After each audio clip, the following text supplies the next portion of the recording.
Evet, ikinci video başlıklarıyla devam ediyoruz. Alım hakkı allocation. Geldik en önemli kısma. Yani tabii benim için en önemli kısmı. Şimdi siz belli bir fiyata göre gidiyorsunuz. Tier sahibi oluyorsunuz. Bakın tier'larda burada tüm tabloda hepsi yer alıyor. Mesela 25.000 ADAP'de Tier 1 oluyorsunuz. 50.000 ADAP'de Tier 2 oluyorsunuz. BSC Pet'te de şu şekilde tier'lar var. Şimdi bu tier'lara göre siz bir alım hakkı elde ediyorsunuz. Bazı ön satış platformlarında mesela bu olay şansa bağlıdır. Yine tier sahibi oluyorsunuz, yine alım yapıyorsunuz, yatırım yapıyorsunuz. Şans oluyor. Mesela bir önceki DAO Maker videosunda bir tane program yazmıştım. O programla ne kadar bize çıkabileceğini test ediyorduk. Hani bilgisayara yaptırıyorduk. Yani ama burada Bluezilla'da bu allocation'lar, alım hakları garanti olarak sunuluyor. Ama işte aralarında çok fark var. Mesela PulsePet, bakın bu şuradaki alan, şu şekilde kalemimi alayım, üstünde oynayalım biraz. Burada işte Tier 1, Tier 2, Tier 3 şeklinde gidiyor ve burada PulsePet, yani şurada gördüğünüz alan PulsePet ile alakalı. Şimdi burada bakıyoruz. Şu an buradaki fiyatlar güncel. Yani BSC Pet 0.7, işte Ethereum, bunların hepsini ayarladım. Şuradaki değerleri de biraz yaklaşık yaptım. Tam neti göstermiyor olabilir. Yaklaşık zaten, çok da mühim değil. Şimdi bakın burada BSC Pet ne yapmış? 7.000 dolara 18 dolarlık PulsePet hakkı sunmuş. Şimdi geliyorsunuz, ne yapıyorsunuz? Diyorsunuz ki ben 7.000 dolara diğer Launchpad'lerden kaç dolarlık alım hakkı alırdım diye kendinize soruyorsunuz. Hemen gelin bir alta AdaPet. Bakın AdaPet 7.000 dolara 130 dolar vermiş. 130 dolar. Aralarında ne kadar fark var? Şimdi aralarında neden bu kadar fark var diye bana soracak olursanız, bu fiyatlar güncel fiyat olduğu için. Şimdi ben tier sahibi olacağımda bu çalışmayı yapmıştım. Onu açayım. Onu açıp bakalım. Şu olması lazımdı. Onu açıp bakıyoruz. Aralarında halbuki ne kadarlık fark varmış. Yine buradan kalemimi alayım. Şimdi geliyorsunuz. Bakın o zamanın fiyatlarıyla konuşuyorum. O zaman 20.000 dolara 18 dolarlık alım hakkı sunuyormuş. Şimdi kendi kendinize soruyorsunuz. Ben 20.000 dolara diğer Launchpad'lerden ne kadar alım hakkı kazanırım? Geliyorsunuz buraya. Mesela 30.000 dolar var. 30.000 doları %50 küçült. Ne olacak? 40 dolar olacak burası. 40. Yani aralarında 2 kat fark var. Ama biz az önce baktığımızda ne kadardı? Neredeyse aralarında 7-8 katlık bir fark var yani. Ondan sonra kendinize bu soruyu soruyorsunuz. Ben 20.000 dolara diğerlerinden ne kadar alırım? Mesela 20.000 dolara 100 dolar veren varmış Ethereum Pet. Diğerlerine geliyorsunuz. Mesela 24.000 dolara Ethereum Pet mi iyi, Tron Pet mi iyi? Bakın bu 56 dolar vermiş. Aralarında neredeyse 2 kat fark var. KCC Pet 20.000 dolara 60 dolar vermiş. Yine aralarında 1,5 kattan daha fark var. Ethereum Pet daha avantajlı görünüyor. Ethereum Pet'le gelin AdaPet'i karşılaştıralım. 15.000 dolara 30 dolar, 15.000 dolara 52 dolar. Yani yine Ethereum Pet avantajlı gibi görünüyor. Bu şekilde allocation miktarına bakabilirsiniz. Mesela ben bunu PulsePet üzerinde yapmıştım. İşte güncel anlık fiyatlarıyla da bakınca da aralarında çok fazla fark oluyor. Mesela 3.000 dolara Ethereum Pet'te 50 dolarlık alım hakkı sunuyor. AdaPet'te de 63 dolar, ama aralarında ortalama bir 400 dolarlık bir fark var. Tamam mı? Bunun hesabını yapacaksınız. Şimdi burada yine yatırım stratejisi devreye giriyor. Siz herhangi bir tane ürünü, mesela Dotpad'i almak istiyorsunuz. Elinizde bir sermaye var. O sermayeyle gidip Dotpad almak istiyorsunuz ve ondan sonra hemen tier'ınızı bozmak istiyorsunuz. O zaman ne yaparsınız? Gelirsiniz, allocation olarak bakarsınız. En çok allocation nereyi veriyorsa onu incelersiniz. Ondan sonra gidersiniz slippage fee, onlara yine geleceğiz. Slippage fee'sine bakarsınız. Ondan sonra ne kadar paran eriyecek ona bakarsın. Fee'lere bakarsın. Hangisi avantajlıysa onu tercih edersin. Ve ondan sonra tier'ını bozup gidersin. Uzun vadeli mi bakıyorsun? O zaman sen gidip fiyatını da analiz etmen gerekiyor. Launchpad aktifliğini getirdiği proje sayısını da incelemen gerekiyor. Her şeyi incelemen gerekiyor. Şimdi bunu PulsePet üzerinde yapmıştık. Yani şurada mesela MetaVPet de var. Yine MetaVPet'te sanıyorum ki Ethereum daha fazla vermişti diğerlerine göre. Mesela BSC Pet'te 7.000 dolara 15 dolarlık alım hakkı vermişti. 5.500 dolara 50 dolarlık alım hakkı veren Ethereum Pet var yani. AdaPet'e geliyorsun. 3.000 dolara 19 dolarlık alım hakkı vermiş. 3.300 dolara 24 dolarlık alım hakkı vermiş. Ethereum Pet yine daha avantajlı. Yani yine bir projenin mesela ortalama 122'de satıldığını düşünürsek, bakın burada 50 dolarlık alım hakkı, hemen 50 dolarlık alım hakkını Hesaplayalım, $6.000. Ama ne kadarlık şimdiki fiyata göre yatırım yapıyorsunuz? $3.300. Yani bu kadar bir şey vaat etmesi normal değil. Neden normal değil? Çünkü bir sonraki başlıklarda anlatacağım Bitcoin makas aralığından dolayı. Ama önceki fiyatlara baktığınızda yani $14.400'dı. $14.400'ın getirdiği $6.000 bir kar vaat ediyordu. İşte bu o normal olandır. Yani bu da önceki dönemlerden kalan bir fiyattı ama şimdiki fiyatı burada gördüğünüz. Tabii biz buna mesela $3.000'lık bir tier sahibi oluyoruz ve bahsettiğim projeleri alıyoruz ya. O projeler hani Launchpad ilerlediğinde bu coinler de yani sahip olduğunuz $3.000'lık tier da belki olacak $10.000'lık tier. Yani böyle bir ihtimal de var. Çünkü bunlar da bir coin ve Launchpad'ler geliştikçe gelişiyor. Özellikle Ethereum Pad ile alakalı şöyle bir olay var. Ethereum'un ikinci versiyonu çıktığında bu Ethereum fee'lerinin de düşmesiyle neden Ethereum Pad'i tercih etmiyorlar? Çünkü fee'ler var. Bu fee'ler de Ethereum'un ikinci versiyonuyla geliştiğinde, fee sorunu çözüldüğünde insanlar çok fazla allocation verdiği için burayı tercih edecekler. Burayı tercih edince Ethereum Pad'in fiyatı yükselecek. Belki şu anda $3.000 sahip olduğunuz tier o zaman olacak $8.000, $9.000. Yani bir de yanında aldığınız projeler de var. Ve onlar size maaş gibi yatmaya devam edecek. O yüzden doğru launchpad'leri bu şekilde tutmak ve tier sahibi olmak, sepet yapmak çok önemli. Allocation miktarı bu şekildeydi. Bir sonraki başlığımız fee ücretleri. Şimdi bakın az önce size gösterdiğim şuradaki tablo var ya. Ethereum Pad'de Ethereum'la alındığı için fee ücretleri biraz fazla. O yüzden siz stake yaparken, claim ederken, alım yaparken hepsini Ethereum fee ücretiyle fee ödeyeceksiniz. Bununla alakalı da hemen bir tane site göstereyim. etherscan.io gas tracker'a geliyorsunuz. Genelde en üste bakın. En üstte mesela $17 ya. İşte bir alım yaparken siz de $17 fee vereceksiniz. Buradaki fee mesela düşüyor. $3, $5, $10 düşüyor. Bazen artıyor. $400 kadar çıkabiliyor. Değişiyor bu. Mesela claim edeceksiniz. Belli bir uygun zaman aralığını bekleyebilirsiniz. Bu siteden de bakabilirsiniz. Diğerlerinde mesela BNB ile ödüyormuşsun. İşte Velas'la ödüyormuşsun. Bunların fee'leri düşük ama Ethereum'un yüksek. İşte allocation miktarı neden sürekli fazla verdiğini buradan anlıyorsunuz. Çünkü insanlar fee vermek istemiyor. Fee vermek istemeyince de oradan kaçıyor. $100, $200 fee vermek istemediğinden dolayı buradaki %30, %20'lik fazla allocation miktarlarını kaçırıyorlar. İşte buradaki fee miktarına da dikkat edeceksiniz. Bunu da hesabınıza katacaksınız. Bunların dışında unstake fee ve bekleme süresi diye özellikler var. Siz stake yapacaksınız, tier sahibi olacaksınız. Kimlik doğrulamada yapacaksınız platform üzerinden. Mesela Ethereum Pad'i stake ettiniz. Direkt çektiğinizde hemen çekebiliyorsunuz ama %25 kesinti yapıyor. 7 ile 14 arasında çekerseniz %10 kesinti yapıyor. Yani direkt olarak kesinti yapıyor. Mesela BSC Pad üzerinde unstake yaparsanız herhangi bir kesinti olmuyor ama 7 gün sonra size teslim ediliyor. Bunların dışında işte Adapad, bunların hepsinin özellikleri NFT Launch yani bunların şeylerine bakabilirsiniz. Yani burası biraz tuzlu. Hani tuzlu dediğim 7 gün içerisinde hemen bozacaksanız biraz daha BSC Pad, Tron Pad tercih ediliyor. O yüzden zaten BSC Pad'in allocation miktarları çok az çünkü herkes orayı tercih ediyor. Ama ben şahsen ortalama 3 aydır falan stake ediyorum zaten Ethereum Pad'lerimi. Bir sonraki konu slippage. Şimdi siz alıyorsunuz bu ürünleri. Bunları PancakeSwap'tan, Uniswap'tan vesaire alıyorsunuz. Bunları alırken yine alış kesintisi belli bir miktar size veriyor. %0.1 ile 0.5. Şimdi satış yaparken kesinti alanlar da var. Mesela slippage toleransını ayarlıyorsunuz %10, %12 kesinti yapabiliyor. Ama son zamanlarda Bluzilla ekibi iyi çalışıyor. Ne oldu? Gittiler borsalarla anlaşma yaptılar. Artık MXC, Gate.io buralardan artık satın alabilirsiniz ve boşu boşuna slippage ödememiş oluyorsunuz. Yani %10 kesinti de buradan sizi yakmıyor. O yüzden birçok ürün burada borsalarda listeli. PulsePad Gate.io'da listeliymiş. BSC Pad Gate.io'da listeliymiş. Yani borsalardan alıp çekebilirsiniz rahat bir şekilde. Tabi borsalardan çekerken de belli bir miktar komisyon isteyecek. O komisyonlara da bir bakın. Onları da göz ardı etmeyin. Tabi swap borsalarını bilmeyenler için en azından göstereyim dedim. Şurada mesela slippage toleransı dediğimiz bir yer var. İşte bu fiyat neyse bu slippage toleransıyla mesela burada otomatikmiş. Mesela %13 daha düşükten satıyor. İşte bu swap borsalarında Uniswap Ethereum ağının swap borsasıdır. PancakeSwap Binance Smart Chain'in swap borsasıdır. Bakın mesela burada slippage toleransı 9. İşte bir de Pangolin var ve Trader Joe var. Bunlar da Avax'ındır. Yine bunlarda da slippage toleransları var. Ama işte son zamanlarda ne oldu? Bluzilla gitti borsalarla anlaştı. Mesela her zaman nasıl yapıyoruz? İşte buraya Ethereum Pad yazalım. yazalım. CoinMarketCap'te. İniyoruz buradan en aşağıya. Burada hemen listeli olan yerler var. Bak mesela Ethereum Pet MXC'de listeliymiş. O yüzden geliyorsunuz. Burada alıyorsunuz. Sonra burada satıyorsunuz tekrardan. Burada alıp satarsanız silipaj ödemezsiniz. Sadece çekerken buradaki komisyonlara dikkat edeceksiniz. Bir sonraki konu artık yavaş yavaş bitirmeye geliyoruz.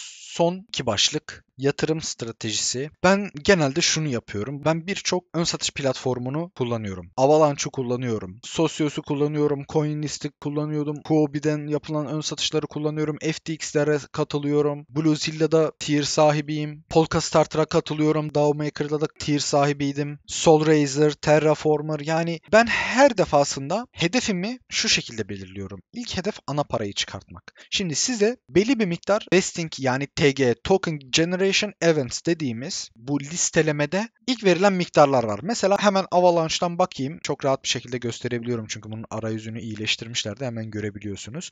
Mesela bakın TG'de %25 vermiş. Ondan sonra bir aylık uçurum ve her hafta %5. O zaman bana ilk verdiğinde bu ürün neymiş? Lost. 4x yaparsa demek ki ben elimdekileri hemen satacağım. Ne olacak? Bundan sonraki tüm ürünler, yani bir aydan sonra gelen %5 tüm ürünler bana kar olarak kalacak. Ve her ay ya da her hafta ben bunu sattığımda belli bir maaş elde etmiş oluyorum. Şimdi bakın, dedim ya, yatırım stratejisi sizin projeye bakış açınıza bağlı. Diyelim ki siz gelip Bluezilla'da ya da Avalanche'da belli bir tier sahibi olmak istiyorsunuz. O tier sahibi olduğunuzda uzun zaman boyunca 5 projeye, 10 projeye katıldığınızda sürekli ana paranızı çıkartıyorsunuz, zarar etmiyorsunuz ve bundan sonra 5-10 proje size her ay, her hafta yattığında o maaş baya büyümüş bir şekilde size geliyor. Ve güzel bir maaş elde etmiş oluyorsunuz coinler üzerinde. Bu yine yatırım stratejinize bağlı. Yani ben bir tane ürün alacağım, çıkacağım diyorsanız o ürünü alıp çıkarsınız, sonra onun üzerinde teknik düşünürsünüz. Bu sefer ne olur? Teknik düşündüğünüzde tatminlik düzeyinize göre karar verirsiniz. Ben buradan tatmin oldum.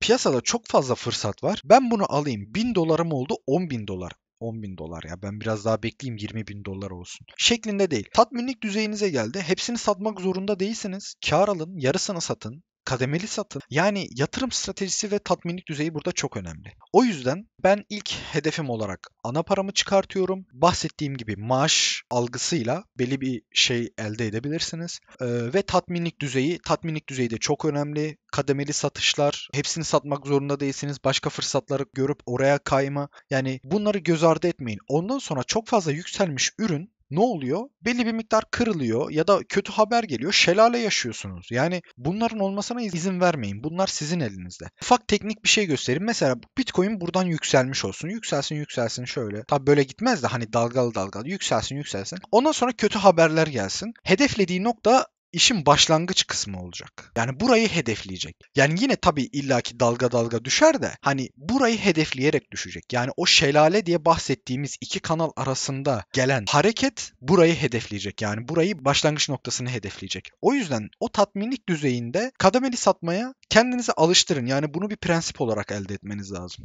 Yani bu piyasada bunu prensip olarak elde ederseniz asla üzülmezsiniz. Özellikle ana paranızı çıkartıp o farkı gördüğünüzde zaten kafanız kulağınız rahat olacak. İşte o zaman ben bu işi herhalde yapmaya başladım diyeceksiniz yani. Yani kademeli satın, burada satın, şurada satın. Yani yarı yarıya, çeyrek çeyreğe. Yani yapın yani bu. Evet, son başlık olan kişisel düşüncelerime geldik. Birinci konu Bitcoin ile olan makas aralığı. Yani bu gerçekten çok fazla. Neden çok fazla onu söyleyeyim. Bitcoin mesela $40.000'lardayken Ethereum Pet şuralarda falandı yani. Ortalama buralarda falan git gel yapıyordu ya. Yani 23, bazen çıkıyordu. İşte birileri alım yapıyordu. 30'a çıkıyordu. Yine bu aralıkta gidip geliyordu yani. Bitcoin artış gösterdi. Piyasalara güven geldi. Yine o bantlarda devam ediyor. Bu sadece Ethereum Pet'te değil. ADA Pet'te ve diğer Bluezilla'larda da ortalama bu şekilde. Ve sadece onlarda da değil. Altcoin'lerde de böyle. Şimdi şunu göstermek istiyorum. Ben az önce 2 tane Photoshop şeyi gösterdim. İkisinin arasında fiyat farkı vardı. Mesela buradan bakın, Ethereum Pet kaç x düşmüş? 5x falan düşmüş ortalama. ADA bakın. ADA 8x falan düşmüş. BSC Pet 3x düşmüş. Yine BSC Pet yani iyi direnmiş bu arada. Gerçekten güzel, çok iyi direnmiş. Neden? Çünkü oraya geleceğim. Yani birinci videonun başında anlattığım gibi. Yani major coinler dışında diğer coinler, ilk 200 coinleri ortalama zaten o kadar fiyat düştü. Bakın Bake 0.5'ti yani. Belki 0.5'ti. Nereden düştü? 2 dolardan düştü. Başı katmıyorum tabii. Aynı zaman diliminde hesapladığımız için. Yani ortalama 2 dolardan falan düştü. Ben bunu çok net hatırlıyorum. Ben bunların hepsini takip ettiğimden dolayı ezbere söyleyebiliyorum ama siz girip tarihlerini teyit edebilirsiniz. Mesela auto majörlerden bir tanesi yani açıkçası 1500 dolarlardaydı. 400 dolar. Yani ortalama 4x neredeyse. Ondan sonra Cake mesela Cake 15 dolarlarda falandı. Hani 2x düştü. Yani tabii Cake, Pancake, Swap yani hani daha ne kadar düşebilir ki? Ondan sonra SLP tabii SLP'de kötü fut dalgaları geldi. Bu 10x düştü mesela. Avalanche da ortalama yani 18 falan diye düşünürsek bahsettiğim tarihleri yine 4x 5x düşmüş oluyor. DAO Maker tabii DAO Maker biraz ağır hareket ediyor. Yine 6 dolarlara falan çıkmıştı. 3x düştü. Yani arkadaşlar bundan bahsediyorum. Zaten altcoin'ler 3x, 4x, 5x, 10x düştü yani. Hani bunlar da bir altcoin. Bu ön satış platformlarındaki ürünler de bir altcoin. Solraiser 4x düştü. Avalanche 6x düştü. Bluzilla platformlarında BSC 3x düştü. Yani iyi direnmiş yani. İşte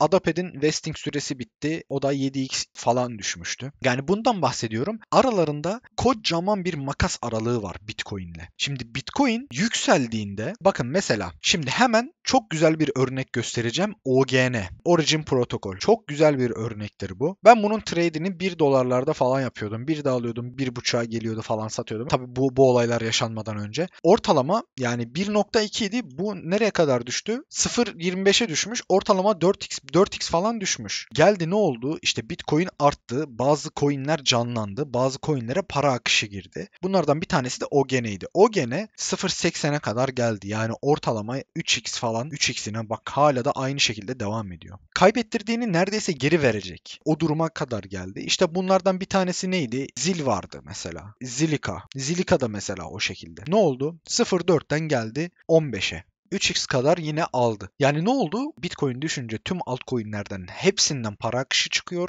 Hepsinden düşüyor ama yükseldiğinde güven sağlandığında bazıları çıkıyor. Bazıları fazla çıkıyor. Bazıları az çıkıyor. Şimdi ön satış platformlarında bu nasıl oluyor? Ön satış platformları da düşüyor. Piyasaya güven verildikten sonra o launchpad'ler ICO getirmeye başladığında hani bir tane coin'i var o coin çıkacak sonuç olarak. O coin çıkıyor zaten. Launchpad'lerin dinamiği de hızlı bir şekilde artar. %100, %200. Yani şu gördüğünüz mumlar var ya hani bunun 3 katı falan yani böyle şeyler görürsünüz. Bunların dinamiği bu şekildedir. Hani o yüzden altcoin'lerdense işte launchpad'lerdeki olan bu dinamik biraz daha pozitif bir etken. Çünkü dediğim gibi altcoin'lerde bazılarına para akışı sağlanıyor. Bazıları aldığını geri veriyor. Bazıları da kalıyor. Eğer siz zaten paranız ötekilerdense geçmiş olsun deyin durun. Launchpad'ler o şekilde değil. Launchpad'ler piyasanın güvenilirliğine bakar, gelen ön satışlara bakar. Bu ön satışlar toparlandığında kendi coin'i de çok güzel bir şekilde toparlar. Ben bunları mesela Datpad üzerinde çoğunun toparlayacağını düşünüyorum. Şimdi Launchpad'lerin dinamiğine ek olarak mesela şu grafiği böyle yüzeysel göstereyim. Mesela burada her bir tane projenin geldiğiyle alakalı haberler geldiğinde bu şekilde sert hareketler yukarı doğru görülüyordu. Bu Avalanche'ın grafiği XAVA üzerinden. Bu grafiğin yani bu Launchpad dinamiğini daha detaylı bir şekilde Avalanche